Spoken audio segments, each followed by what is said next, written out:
بسم اللہ الرحمن الرحیم اللهم صل علی محمد وعلى آل محمد كما صلیت علی ابراہیم وعلى آل ابراہیم انک حمید مجید اللهم بارک علی محمد وعلى آل محمد كما بارکت علی ابراہیم وعلى آل ابراہیم انک حمید مجید یا رب صل وسلم دائما ابدا علی حبیبک خیر الخلق کلہم۔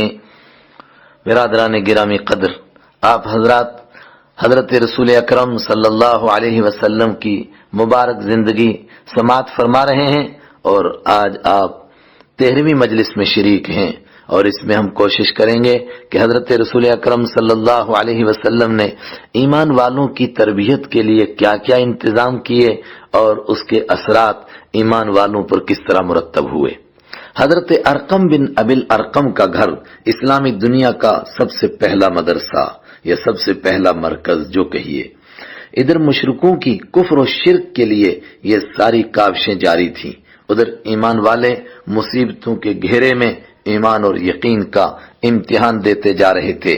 کسی کو آگ کے انگاروں پر لٹایا جا رہا تھا تو کسی کو تپتی کڑکتی دھوپ میں پتھروں پر لٹا کر پتھروں سے دبایا جا رہا تھا، کوئی بوری میں ڈال کر مارا اور پیٹا جا رہا تھا، اور کسی کو گلے میں رسی ڈال کر گھسیٹا جا رہا تھا، اور پیارے آقا حبیب کبریا رحمت عالم صلی اللہ علیہ وسلم کے مبارک و مقدس چہرے پر تھوکنے کی کوششیں کی جا رہی تھیں۔ ہائے ہائے، گردن مبارک میں چادر کے بل دیے جا رہے تھے، سر مبارک پر مٹی ڈالی جا رہی تھی۔ اتنا ہی نہیں، مرے ہوئے اونٹ کی اوجڑی کو حالت سجدہ میں گردن مبارک پر رکھا جا رہا تھا، لیکن مشرکوں اور کافروں کی یہ ساری کوششیں ایمان والوں کے صبر و ہمت اور استقلال کے ہمالیہ جیسے پہاڑ کے ساتھ ٹکرا کر ریزہ ریزہ ہو رہی تھی۔ دوسری طرف حضرت نبی اکرم صلی اللہ علیہ وسلم ایمان قبول کرنے والوں کی تعلیم اور ان کی تربیت سے ایک پل بھی غافل نہ تھے۔ صحابہ کرام میں سے حضرت ارقم بن ابی الارقم کا گھر صفا کی پہاڑی کے پاس تھا، جو عام محلہ اور بستی سے ذرا دور بھی تھا، اور یہاں صحابہ کرام کا پہنچنا بھی آسان تھا۔ یہی گھر اسلام کا سب سے پہلا مدرسہ، سب سے پہلی تربیت گاہ، سب سے پہلی خانقاہ، سب سے پہلا مرکز بنا۔ یہ سب سے پہلا مرکز بنا۔ حضرت نبی اکرم صلی اللہ علیہ وسلم صحابہ کرام کو جمع فرما کر انہیں نئی نازل ہونے والی آیات اور صورتیں بھی یاد کرواتے تھے، اور نئے احکامات سے بھی آگاہ فرماتے تھے، اور یہیں پر سچے کردار اور اچھے اخلاق کی وہ تعلیم بھی دیتے تھے جس نے دنیا کا نقشہ بدلنا تھا، جس کے صدقے میں، جس کے ذریعے انسانوں کو حضرت ابوبکر صدیق، حضرت عمر فاروق، حضرت عثمان ذو النورین اور حضرت علی کرم اللہ وجہہ جیسے ہمدرد اور امیر اور بادشاہ ملنے والے تھے، جو جھونپڑیوں میں ٹوٹے بچھونوں پر بیٹھ کر ایسی حکومت کرنے والے تھے جو قیصر و کسریٰ کے ظالمانہ نظام کی بنیادیں ہلا دینے والی تھی۔ اس موقع پر ہمارے ہر ایک قاری کو ایک بار سورہ مزمل کا پہلا رکوع پڑھ لینا چاہیے۔ بس جس چیز کی تعلیم اس سورہ مبارکہ میں دی گئی ہے، اس کا عملی نمونہ حضرت رحمت عالم صلی اللہ علیہ وسلم اور صحابہ کرام اس زمانے میں پیش فرما رہے تھے۔ قرآن کریم کے سائے میں ہونے والی اسی تربیت کا نتیجہ تھا جو دنیا کی کسی باطل طاقت کے آگے انہیں جھکنے نہیں دیتی تھی، نہ مصیبتوں اور پریشانیوں کے آگے سر نگو ہونے دیتی تھی، اور نہ دنیا کی بڑی سے بڑی لالچ انہیں اپنے در پر جھکا سکتی تھی۔ اسی تربیت کا نتیجہ تھا کہ اللہ تعالیٰ کے دین کی خاطر ماں، باپ، اولاد، رشتہ دار، خاندان، برادری، سب کی جدائی ان کے لیے آسان ہو گئی تھی، بلکہ ان کے لیے ساری دنیا ہی وطن بن گئی تھی۔ خاندان، برادری، کسی چیز کی محبت ان کے پیروں میں زنجیر نہ ڈال سکتی تھی۔ ان کی زندگیاں اس شعر کی عکاسی کرتی تھیں، اور کہا کہنے والوں نے ہر ملک ماست کہ ملک خدائے ماست۔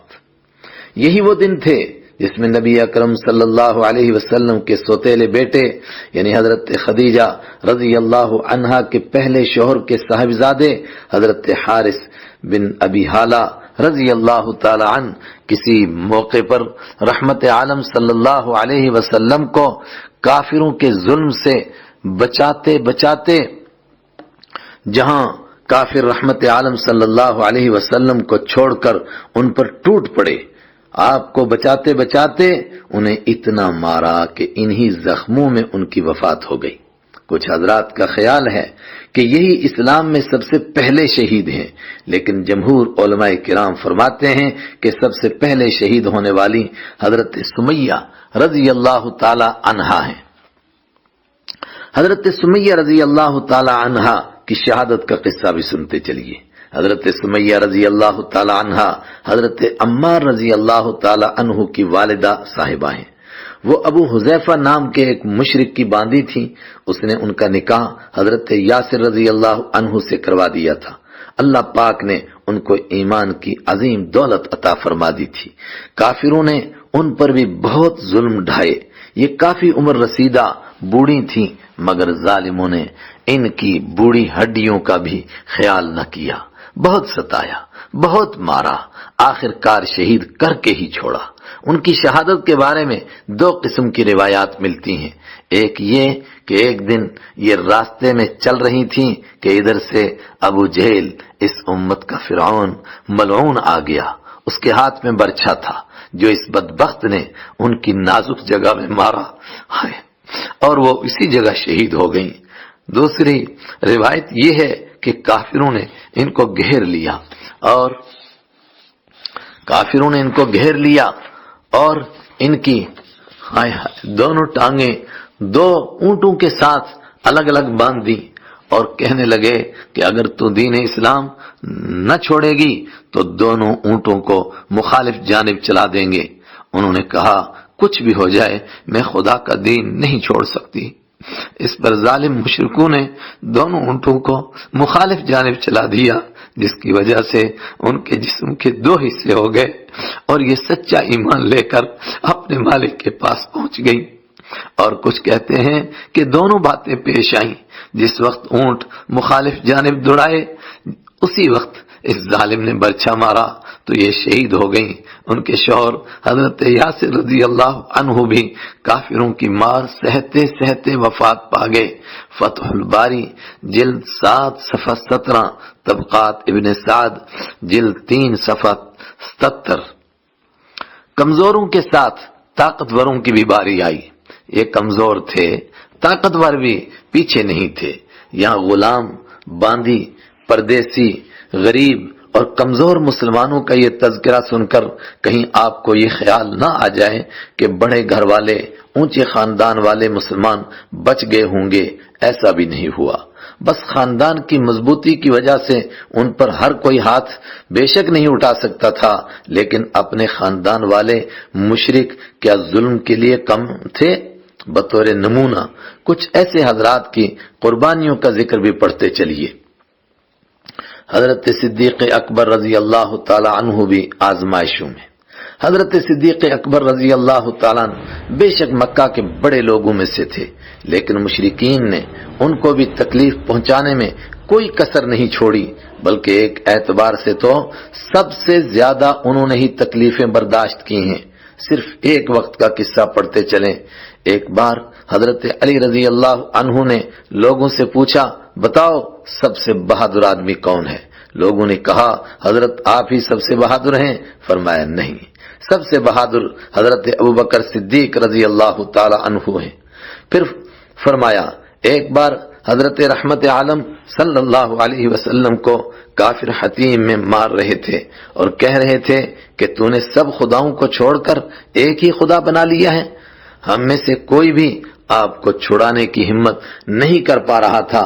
اچانک کہیں سے حضرت ابوبکر صدیق رضی اللہ عنہ آ گئے اور کافروں کے مجمع میں گھس گئے، کسی کو مکہ اور کسی کو تھپڑ مارتے مارتے ان کو پیچھے ہٹاتے ہوئے کہنے لگے، اتقتلون رجلا ان یقول ربی اللہ، اتقتلون رجلا ان یقول ربی اللہ۔ سورہ مومن آیت 28، کیا تم ایک شخص کو صرف اس لیے مارتے ہو کہ وہ کہتا ہے کہ میرا رب اللہ ہے؟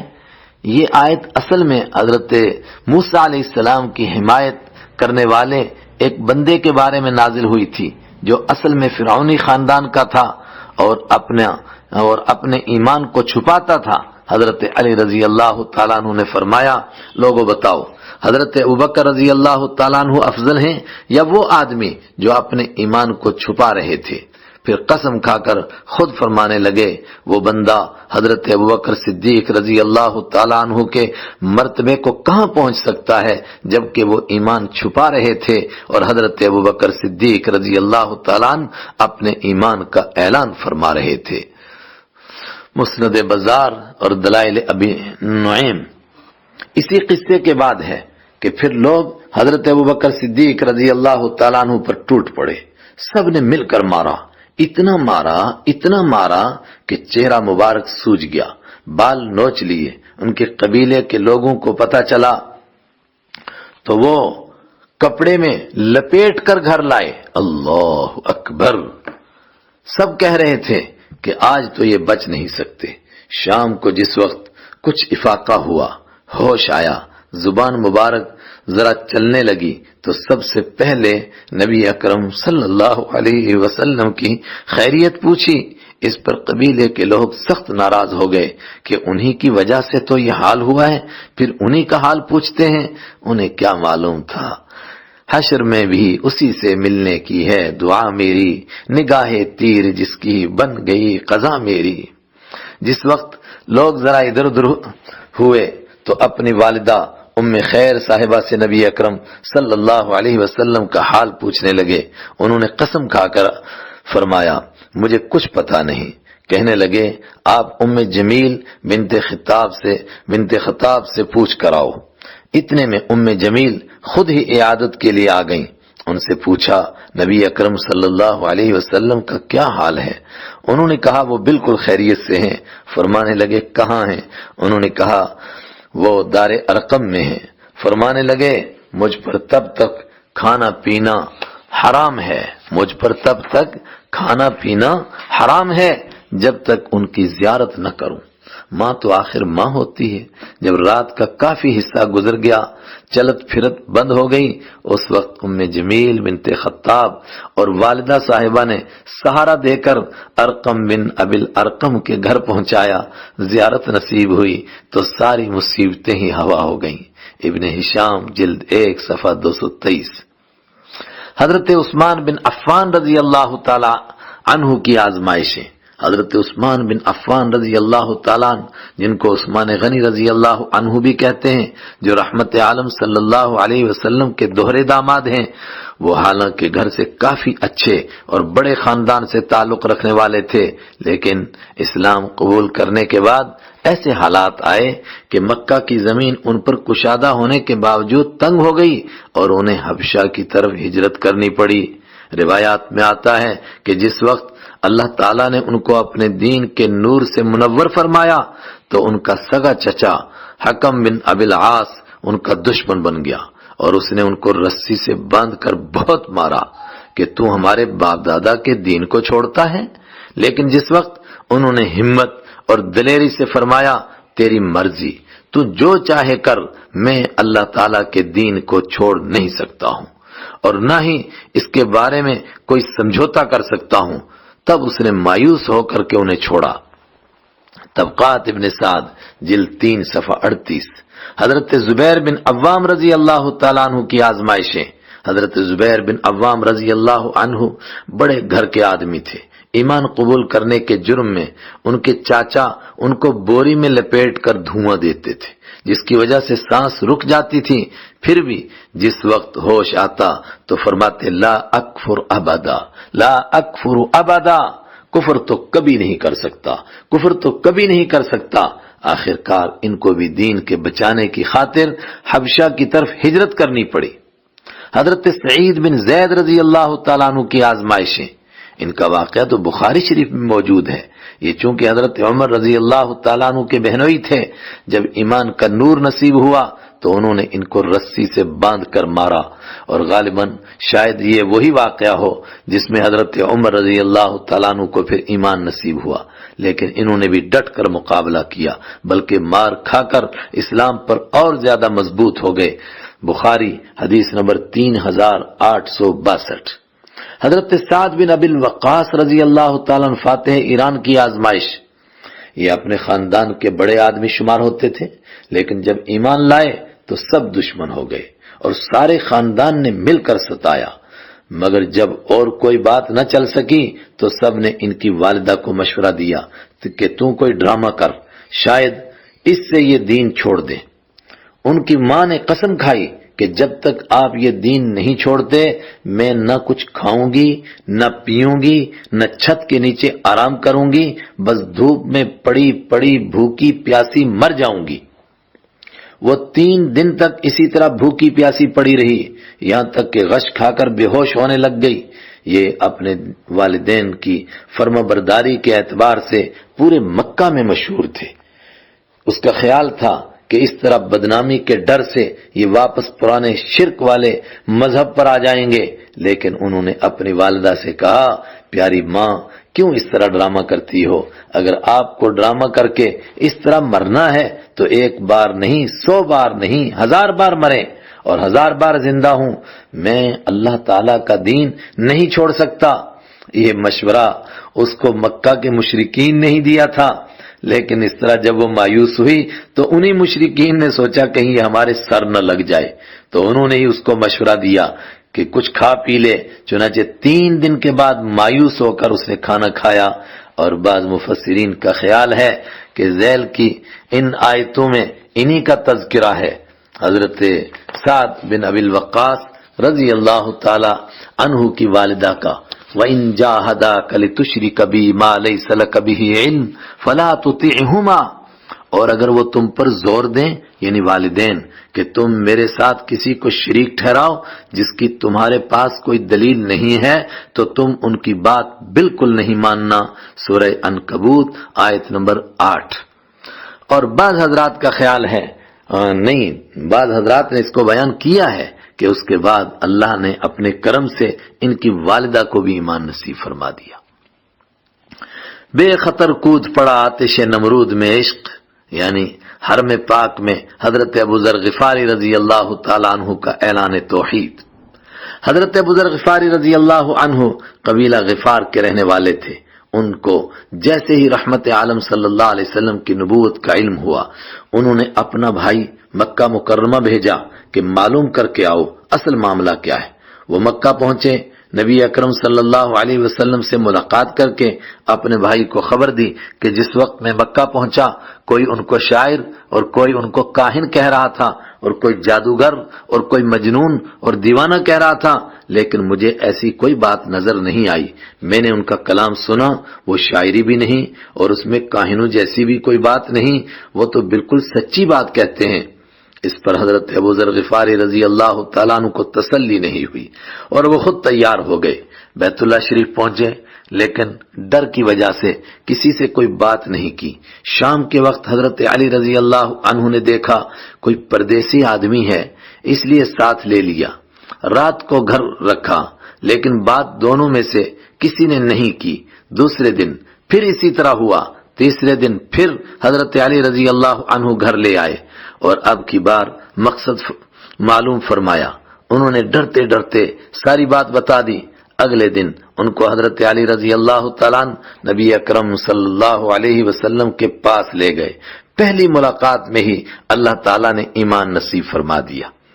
آپ صلی اللہ علیہ وسلم نے فرمایا، اپنے قبیلے میں واپس چلے جاؤ اور خفیہ خفیہ دین پر محنت کرتے رہو، لوگوں کو دین کی دعوت چپکے چپکے دیتے رہو، پھر جس وقت آپ کو خبر ملے کہ اللہ تعالیٰ نے ہمیں غالب کر دیا ہے تب آپ بھی تشریف لے آنا۔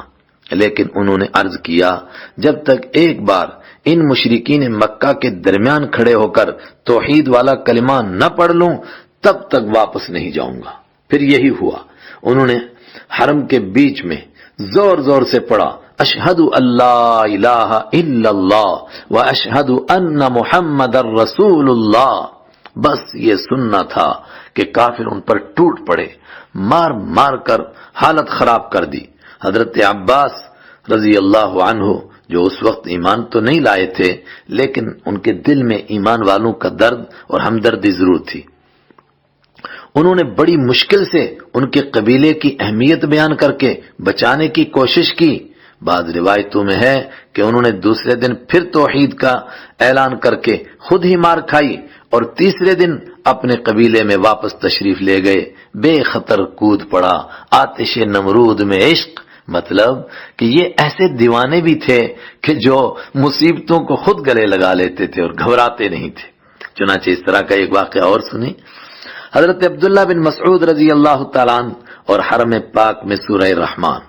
حضرت عبداللہ بن مسعود رضی اللہ عنہ ظاہری طور پر اگرچہ کمزور جان والے تھے لیکن ایمان بہت مضبوط پایا تھا. ایک مرتبہ کچھ صحابہ کرام خانہ کعبہ کے پاس بیٹھے ہوئے، اس وقت وہاں کے کچھ صحابہ کرام خانہ کعبہ کے پاس بیٹھے ہوئے تھے. اس وقت وہاں کچھ کافر بھی تھے جو اسلام کا مذاق اڑا رہے تھے اور قرآن پاک پر بھپکیاں کس رہے تھے. صحابہ کرام میں سے کسی نے کہا، افسوس کبھی انہیں کوئی قرآن پاک سناتا، تب انہیں معلوم ہوتا قرآن پاک ہے کیا. اس پر سب صرف حضرت عبداللہ بن مسعود رضی اللہ تعالیٰ عنہ اٹھے اور فرمانے لگے، میں سناتا ہوں. یہ بات کہہ کر مشرکین کے مجمع کے بیچ میں کھڑے ہو گئے اور سورہ الرحمن پڑھنے لگے.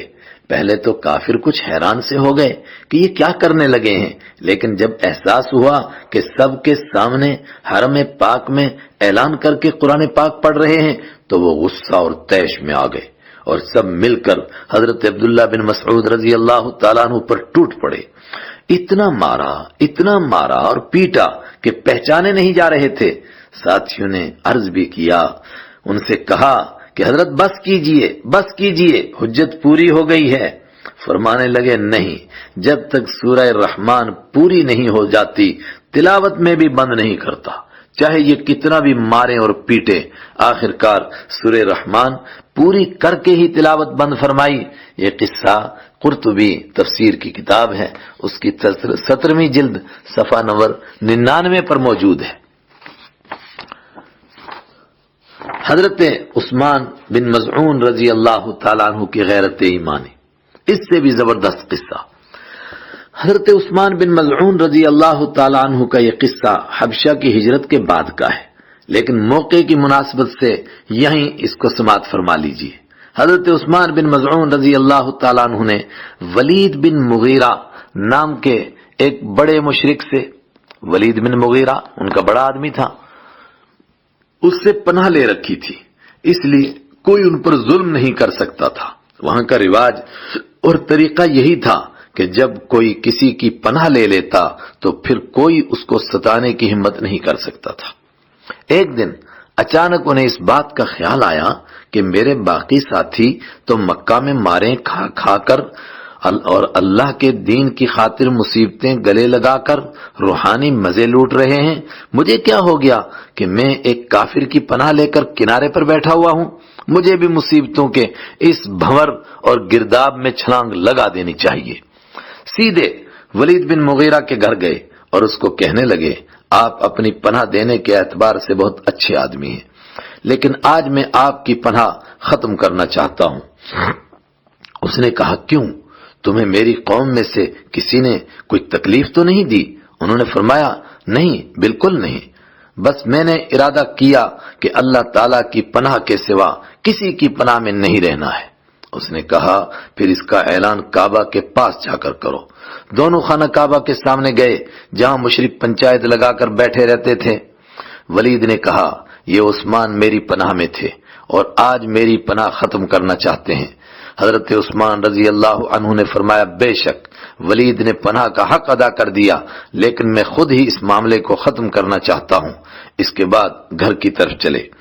تھوڑے ہی دور گئے تھے کہ حضرت عثمان رضی اللہ تعالیٰ عنہ نے دیکھا کہ یہاں تو کوئی مجمع سا لگا ہوا ہے.